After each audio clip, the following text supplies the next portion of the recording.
Oi pessoal, tudo bem? Sejam bem-vindos ao Eureka e eu sou o professor Marcos dos Anjos.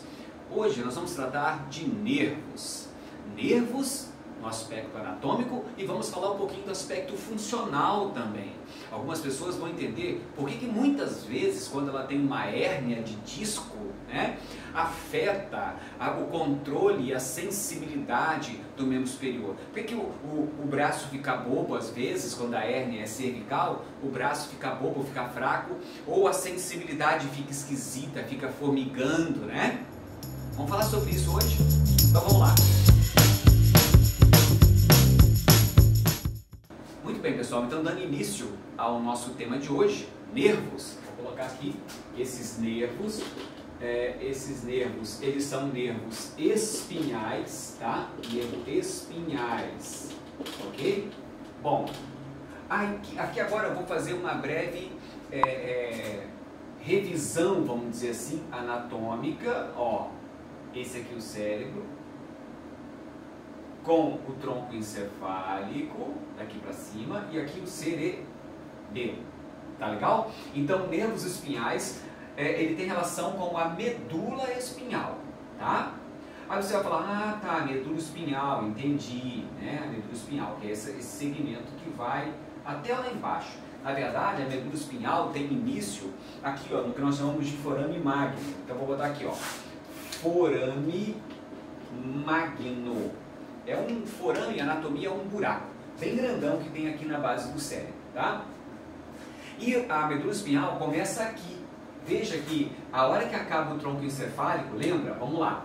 Tronco encefálico se divide em mesencéfalo, ponte e bulbo. E depois abaixo do bulbo, isso tudo aqui eu chamo de encéfalo, né? E daqui para baixo tinha a medula espinhal, tá?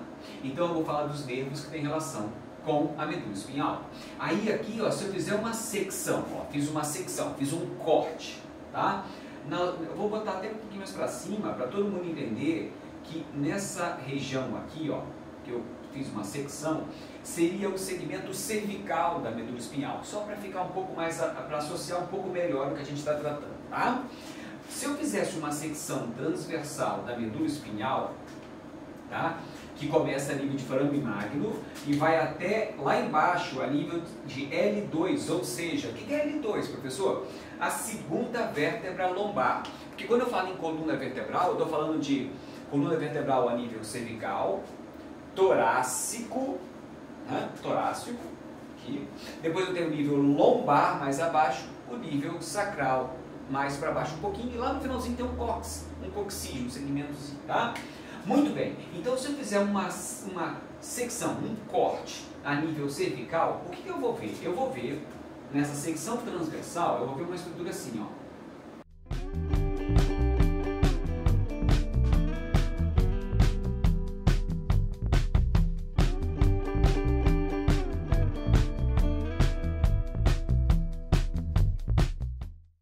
Aí eu tenho, essa aqui é a medula cortada, nível cervical, não esquece. Aí eu vou ter aqui, ó, uma estrutura assim, ó, por dentro, hein, ó, uma estrutura com um formato de H, assim. Olha lá. Essa estrutura central da medula espinhal, se eu fizer a secção transversal que eu falei para vocês, tá? Aí eu estou olhando ela como se eu cortasse aqui, ó, cortei. Aí eu pego o que sobra aqui, ó, da medula e olho assim, ó. Estou olhando assim, tá vendo? Ou seja, numa vista superior, a gente diz, tá? Aí o que eu vejo? Eu vejo essa porção, que é uma porção anterior, vejo essa porção que é a região posterior, tá? Então aqui atrás e aqui à frente, tá? Aí, na região central, eu tenho essa estrutura com formato de H. O H medular é substância cinzenta. A substância cinzenta aqui, por quê? Porque predomina corpos de neurônio. Aonde tem muitos corpos de neurônio é substância cinzenta. Aonde tem muito axônio de neurônio, eu chamo de substância branca, tá? Isso sim, é verdade. Tem uma diferença de coloração, tá? Então, aí agora, eu representando isso daqui, eu tenho essa estrutura aqui que eu vou chamar de H medular, e ele é dividido em corno ou coluna. Então eu tenho corno ou coluna. Ó, vou abrir aqui um pouquinho. Corno ou coluna anterior, repare, anterior, posterior, posterior. E eu tenho em alguns níveis, não, no nível cervical não tem esse corno ou coluna aqui, tá? Então eu poderia passar tipo reto aqui assim, tá? Vou fazer assim para ficar mais claro. Ah, se fosse no nível torácico, tem. No nível torácico tem, tá? Mas no nível cervical não tem. Então eu tenho corno ou coluna, anterior e posterior. Tá, o que quer dizer isso? Mais ou menos o seguinte, lembra que isso aqui é substância branca, o H medular é substância branca, predomina os corpos dos neurônios. E em volta, a substância é o que mesmo? Vai lembrando aí, a substância é branca. A substância é branca, tá? Estou dando uma encurtada aqui. Por que você está dando isso, professor? Porque em volta a substância é branca. Então eu tenho substância branca aqui atrás, que eu chamo de funículo. A substância branca aqui, ó, é funículo posterior, funículo posterior, funículo lateral e um funículo anterior. Lembra que funículo é conjunto de axônio, né? Então agora, olha só aqui, ó, de novo, olha aqui que eu vou fazer aqui, ó. Eu vou ter, olha esse neurônio, vê se você lembra dele. Olha só, ó, tá vendo aí? Esse aqui é aquele neurônio que a gente já comentou uma vez. Mais um pouquinho aqui na frente, pá. Aqui.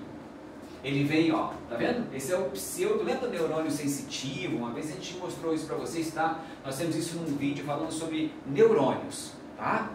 Nós fizemos um vídeo para vocês falando sobre os tipos de neurônio. E esse aqui é o neurônio pseudo-unipolar, que eu disse que era o neurônio sensitivo. Tá aqui ele, ó, um neurônio sensitivo pseudo-unipolar.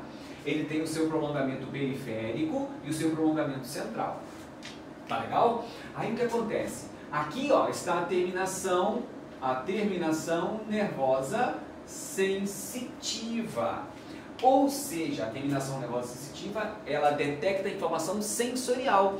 Lembra? Ela pode detectar o que é sensibilidade ao longo do corpo, somestesia, porque essa aqui, ó, a medula espinhal, vai ter relação com a sensibilidade que vem do corpo, né? Que é o que nós estamos falando agora, de somestesia. A medula espinhal também tem relação com a sensibilidade que vem dos órgãos, a parte visceral, mas depois a gente fala sobre isso. Agora vai ser do somestésico, tato, pressão, vibração, cócegas, fluido, frio, calor, dor, sensações sexuais, propriocepção ou sinestesia. Muito bem, aí o que acontece? Aí esse neurônio sensitivo aqui, ele vai fazer sinapse com o neurônio motor. Olha o neurônio motor, olha só, olha só. Olha que legal isso, olha só. Viu? É assim. Então, em cada nível da medula espinhal, você vai ter uma estrutura como essa aqui. Por quê? A gente fez um vídeo anterior explicando que todo o nervo espinhal era misto. Ele tinha uma porção sensitiva e uma porção motora. E o legal é que a localização da medula espinhal é bem assim, ó. Os neurônios sensitivos têm início na terminação nervosa sensitiva, depois vem esse prolongamento periférico e prolongamento central, certo? Beleza? Esse neurônio pseudo-unipolar. Mas toda a informação sensorial que entra na medula entra pelo corno posterior, pela coluna posterior do H medular. E toda a informação motora vai sair da medula por onde? Por um neurônio motor do corno anterior. Então nós costumamos dizer que esses nervos espinhais, tanto sensitivo quanto motores, portanto eles são, lembra, nós comentamos uma vez sobre isso, que todo nervo espinhal era conjunto de axônio. Nervo nada mais é do que conjunto de axônio. Está aqui, ó. Axônio sensitivo, motor. Então todo nervo espinhal era misto, porque tinha uma porção sensitiva e motora. Tá? Aí se você olhar para essa organização do nervo espinhal, ele faz assim, ele também pode subir. Olha só o que eu quero dizer. Por exemplo, você imagina o seguinte, eu vou tocar você, então vou te dar um estímulo tátil. Estou tocando, certo? Tocar, pressionando, pode ser pressão. Mas se eu toco, vamos dizer que é tato. Assim que os neurônios, que os receptores sensoriais especializados em tato detectam essa informação, o que acontece? Eles vão despolarizar, gerar um impulso nervoso. Se alcançar o limiar de excitabilidade, ele vai embora despolarizando e leva a informação da periferia para o central, certo? Então essa informação, você vai ver que ela pode fazer sinapse, comunicação entre neurônios, sinapse com o neurônio motor, e você já pode ter uma resposta, porque isso aqui pode ir para um músculo, ou para uma glândula. Então a gente diz que vai ter ou contração muscular ou uma secreção de uma glândula qualquer. Mas isso aqui já envolve o que? Resposta. Tá legal? Então esse nervo espinhal ele é misto por isso, tá? Agora onde é que eu coloco isso daqui? Eu coloco isso aqui. Por quê? Porque os nervos espinhais, eles são 31 pares. Aí você vai olhar para o pai amado. Como assim 31 pares? Vou tentar representar. Olha só. No nível cervical você tem 8 nervos espinhais. Então eu vou botar aqui, ó. C1, C2, C3, C4, C5, C6. Vou botar para cima C7 e C8. Pronto. 8 níveis cervicais. 8 nervos. Nervos cervicais. Depois eu vou pegar aqui, ó. 12. Vou pegar aqui, ó. 12 torácicos. Então 8. Vamos lá. 1, 2, 3, 4, 5, 6, 7, 8, 9, 10, 11, 12. Ó, 12 torácicos. Vai, enfim, são nervos espinhais. 8 cervicais, 12 torácicos. Aí depois eu vou ter 5 lombares. L1, L2, L3, L4, L5. Tá aí vendo? Depois eu tenho, vou pegar mais um aqui, vou pegar um preto. Aí, L, nível lombar. Agora eu vou nível sacral. Também são 5. S1, S2, S3, S4 e S5. Quantos são até agora? Vamos ver. Vamos lá. Eu vou botar para vocês aqui 8 cervicais. Quantos eram os torácicos? 12 torácicos. Eu tenho 5 lombares. 5 lombares. Eu tenho 5 sacrais. Em pretinho. E falta umzinho, que eu vou fazer em azul de novo. Gente do céu, eu ocupei todo o espaçozinho aqui. Vou fazer umzinho para cá, que é um coccígeo. Jesus amado. Então, peraí, professor. Você tá pirando o cabeção. Você tem 8 cervicais, 12 torácicos. Você tem 5 torácicos lombares. Você tem 5 sacrais. E você tem um coccígeo. Então, professor querido, você está querendo dizer para mim que são 20, 30, 31 nervos espinhais? É isso aí mesmo. 31 nervos espinhais. Só que não são só 31, são 31 pares. Por que isso? Porque sai 31 para o lado. Repare, a medula lança segmentos cervicais, torácicos, lombares para o hemicorpo esquerdo e para o hemicorpo direito. Tá? Então tem nervo vindo de lá e nervo vindo de cá. E indo para lá e indo para cá. Então o que acontece? São aos pares. São 31 pares de nervos espinhais. Para cada um desses aqui, desses nervos cervicais, o que eu tenho? Como é que eu chamo os nervos cervicais? Seria, vamos pegar aqui, C1, C2, C3, C4, C5 e assim vai, até C8. Aí o que acontece? Eu tenho essa organização aqui, ó, em cada um desses níveis cervicais que está aqui.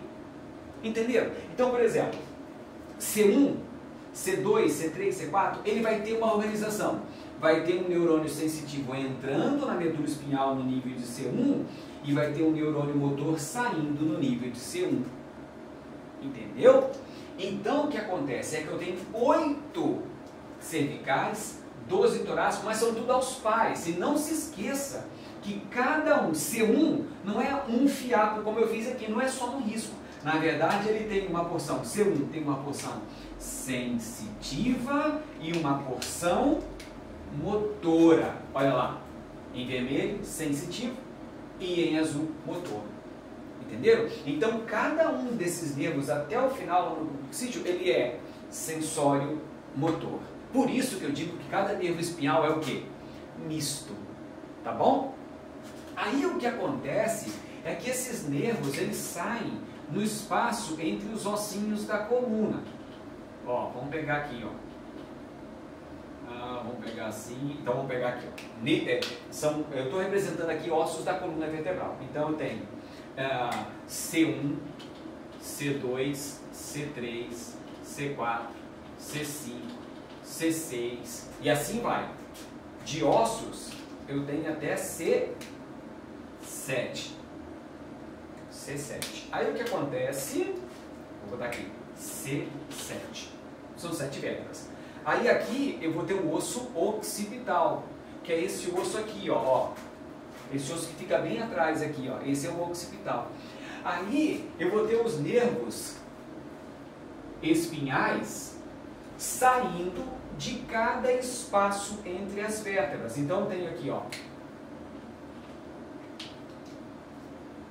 Esse aqui no caso está chegando e esse está saindo. Lembra? Vermelho chega, azul sai. Em cada um deles. Aí você vai ter isso em cada um. Então você tem C1, C2, C3, C4, C5, C6, C7. Entenderam? É assim. E aqui embaixo ainda vai ter um C8. E aqui, ó, já é a primeira vértebra torácica.